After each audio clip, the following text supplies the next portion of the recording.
Ya, lalu datanglah si pencoba itu dan berkata kepadanya, sama-sama apa saudara? Jika engkau anak Allah, perintahkanlah supaya batu-batu ini menjadi.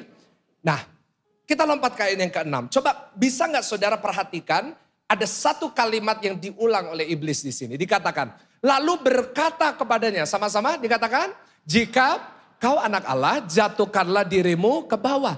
Sebab ada tertulis, apa? Mengenai engkau, ia akan memerintahkan apa? Malaikat-malaikatnya dan mereka akan menatang engkau di atas tangannya. Supaya kakimu jangan terantuk kepada batu. Apa kalimat yang diulang sama iblis? Jika engkau anak, dua kali dipakai. If you are the son of God, turn these stones into bread. If you're the son of God, make yourself fall of this cliff. The angels will help you. Dua kali digunakan hal yang sama. Pertanyaannya ngapain iblis perlu pakai pertanyaan itu? Padahal Tuhan Yesus gak pernah meragukan siapa dirinya. Kita tahu bahwa Tuhan Yesus adalah Tuhan, kita tahu dia maha tahu. Dan baru saja beberapa ayat sebelumnya, Tuhan Yesus baru dibaptis oleh Yohanes Pembaptis. Dan ketika dia keluar dari air itu, ada suara dari surga yang mengatakan, inilah anak yang ku kasih. Jadi gak perlu Yesus validasi lagi, gak perlu Yesus membuktikan dirinya. Tetapi yang iblis coba lakukan adalah, iblis mencoba menggoda Yesus untuk membuktikan dirinya dengan cara yang salah. Ayo tunjukkan dirimu, tunjukkan kehebatanmu, tunjukkan kau anak Allah, tunjukkan kuasamu. Caranya tapi salah. Masa mencobai Tuhan? Masa merubah batu menjadi roti? Itu gak sesuai dengan firman Tuhan. Seringkali iblis juga suka melakukan hal yang sama. Dia suka membuat saudara dan saya berusaha untuk membuktikan diri kita kepada dunia. Membuktikan diri kita kepada teman kita. Membuktikan diri kita sama keluarga kita. Membuktikan diri kita sama mertua kita. Membuktikan diri kita sama orang tua kita. Tapi dengan cara yang salah. Dengan cara engkau melanggar firman. Dengan cara engkau merugikan orang-orang di sekitarmu. Dan merugikan dirimu sendiri. Tetapi untungnya Tuhan Yesus tidak jatuh dalam cobaan itu. Kenapa? Karena Tuhan Yesus tidak perlu membuktikan diri. Sebab dia sudah tahu siapa dirinya. Saya catat orang yang sadar penuh akan identitasnya. Orang yang sudah tahu siapa dirinya. Dia tidak perlu membuktikan dirinya kepada orang lain. Untungnya Tuhan Yesus sudah sadar penuh siapa dirinya. Sebab itu hari ini doa saya di tempat ini setiap saudara engkau sadar siapa dirimu. Iblis akan datang dengan kalimat yang sama. Jika engkau anak Allah, kenapa kamu menderita? Jikalau engkau anak Allah, kenapa engkau sakit? Jikalau engkau anak Allah, kenapa engkau gak bisa punya anak? Jika engkau anak Allah, kenapa kamu belum menemukan jodohmu? Seringkali iblis mencoba untuk mempertanyakan siapa diri kita. Tapi hari ini saya mau beritahu kepada saudara, siapapun saudara mendengar ini, kau gak perlu ragu siapa dirimu. Kau gak perlu dengar kebohongan iblis yang menanyakan jika engkau anak Allah. Katakan kepada iblis, apapun yang terjadi, aku tetap anaknya Tuhan. Dan aku siap menerima kemenangan dari Tuhan. Dia percaya, kasih tepuk tangan yang lebih dahsyat lagi. Sebab itu karakter Kristus yang pertama yang patut kita contoh. Yaitu kita harus sadar penuh akan identitas kita. Ulangin sama-sama, kita harus sadar penuh apa? Kita harus sadar siapa diri kita. Kenapa? Karena area pertama yang akan diserang oleh iblis adalah identitas. Dan orang yang gak punya identitas yang teguh dalam Kristus, jadi sasaran empuk bagi iblis. Kau akan jadi target utamanya. Sama seperti Hawa. Kenapa Hawa bisa jatuh dalam dosa? Kenapa Hawa bisa makan buah itu? Coba buka Kejadian 3 ayat yang ke-5. Ada yang tanya sama saya, Pastor Michael, kenapa ya Hawa makan buah itu? Apa mungkin buahnya enak soalnya, Pastor ya? Mungkin buahnya itu musangking, Pastor. Makanya dimakan. No. Coba lihat ayat 5. Tetapi Allah mengetahui, ini iblis yang mengatakan, baca sama-sama. Tetapi Allah mengetahui apa saudara? Bahwa pada waktu kamu memakannya, matamu akan terbuka. Dan kamu akan menjadi seperti apa? Ulangi sama-sama. Dan kamu akan menjadi seperti apa? Tahu tentang yang baik dan yang Di sini coba lihat, yang diserang adalah identitasnya. Kalau kamu makan, kamu nanti jadi seperti Allah. Artinya sekarang kamu ini belum seperti Allah. Makan. Kamu akan jadi seperti Allah. Padahal seandainya Hawa sadar akan identitasnya. Dia gak tertipu sama iblis. Karena dalam Kejadian 1 ayat 27 dikatakan apa?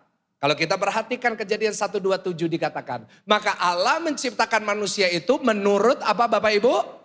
Gambarnya menurut gambar siapa?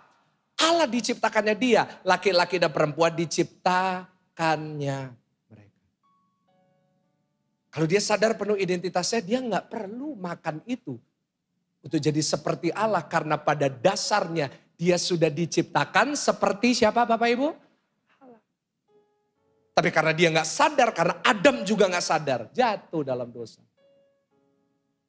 Orang Israel juga melakukan kesalahan yang sama. Mereka identitasnya bangsa pilihan Tuhan. Keluar dari Mesir, mereka mendapat kesempatan masuk ke tanah perjanjian. Tanah yang limpah dengan susu dan madu. 40 tahun mereka keliling di padang gurun. Yang seharusnya memakan 40 hari jadi 40 tahun. Kenapa? Karena di padang gurun itu mereka mengeluh sama Musa. Kenapa engkau bawa kami ke sini? Lebih baik kami mati di Mesir daripada kami mati di padang gurun. Mereka identitasnya pilihan tapi mentalitasnya budak. Saudara, apa yang terjadi di situ? Mereka gagal di padang gurun. Adam gagal. Orang Israel gagal di padang gurun. Tetapi firman Tuhan berkata, Tuhan Yesus datang sebagai Adam yang kedua. Adam yang pertama sudah gagal. Adam yang kedua, dia meraih kemenangan. Tuhan Yesus ingat dicobai iblis di mana Bapak Ibu Saudara? Padang gurun. Kenapa? Karena orang Israel kalahnya di padang gurun. Tuhan Yesus buat rematch. Dan apa yang terjadi? Adam boleh kalah. Israel boleh gagal. Tetapi kemenangan Yesus menunjukkan Tuhan Yesus tidak pernah gagal. Yang percaya boleh katakan amin Bapak Ibu Saudara. Ya. Sebab itu hari ini jangan engkau gagal. Kasih tahu kanan kiri, jangan kamu gagal. Kenapa? Karena Kristus sudah ada di dalam diri kita. Hari-hari ini iblis boleh pakai strategi yang sama.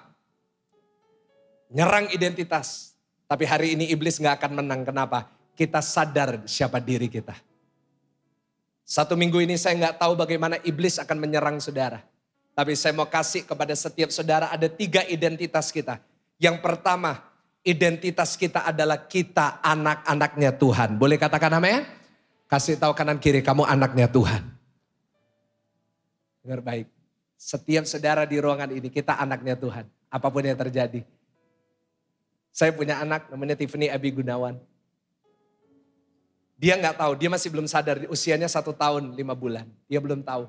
Tapi saya papanya sudah mempersiapkan yang terbaik untuk dia. Sampai dia tua pun saya udah mikirin, saya udah siapin semua yang terbaik. Kenapa? Dia anak saya.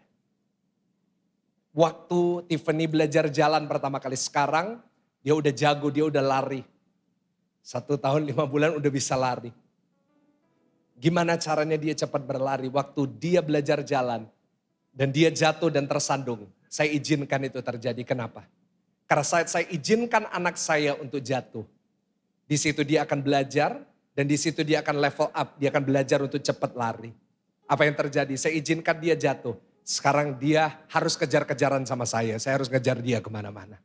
Saudara, saya mau kasih tahu, seringkali Tuhan akan mengizinkan kita jatuh. Bukan karena kita bukan anaknya. Tapi justru karena kita anaknya.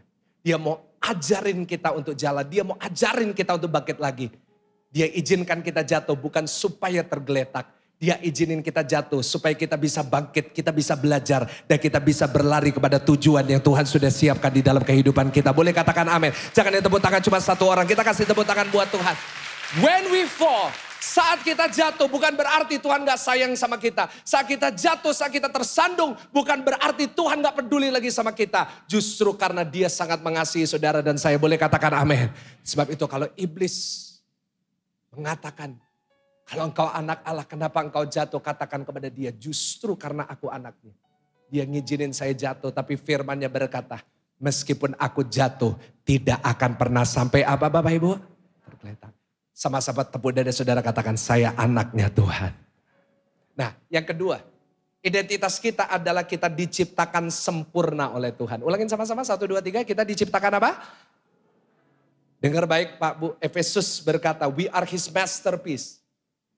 Kita adalah ciptaan Tuhan yang sempurna.